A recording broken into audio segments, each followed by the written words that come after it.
Apple have recently announced Creator Studio, and honestly, now you're gonna see a lot of improvement in Apple Office. And Apple Office is even more diverse than Microsoft Office, especially when we see the area where Apple have targeted. So not only you're gonna see the office productivity apps like alternative of Word, Excel and PowerPoint, but you're also going to see apps like Logic Pro and Final Cut Pro. People may think of, okay, then these apps might only be useful for those users who are creators, because these apps are for creator. And yes, I think for creators it makes sense, especially for those creators who would like to use their mobile or iPad to create or generate content. And let's say you did some basic editing with your iPad, and then of course you can move for advanced editing in your Macintosh. And this is exactly I'm gonna do. I am going to test this Creator Studio, and will also help you out in taking the buying decision.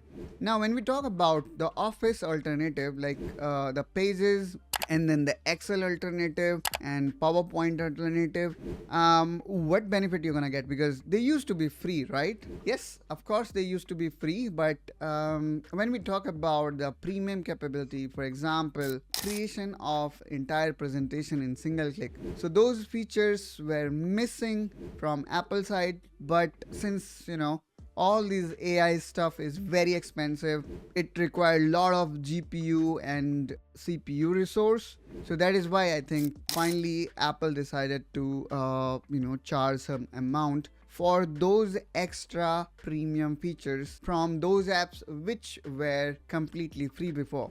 And I am hoping that Apple will still give those apps free if you are not using a premium feature, just like we see in case of Microsoft Office. But one thing for sure that going to happen, because now Apple have started charging for these apps, we for sure will expect huge improvement over the period of time in these apps. And of course in Mac Essential, you're going to see in our upcoming video, I will be covering more aspect about the Creator Studio, because I am for sure going to avail the trial, and I would definitely share my experience with you guys. So if you are new to this channel, please make sure you subscribe, and I will catch you soon with one such another Apple related update or a productivity video around macOS. Till then, you take care and bye bye.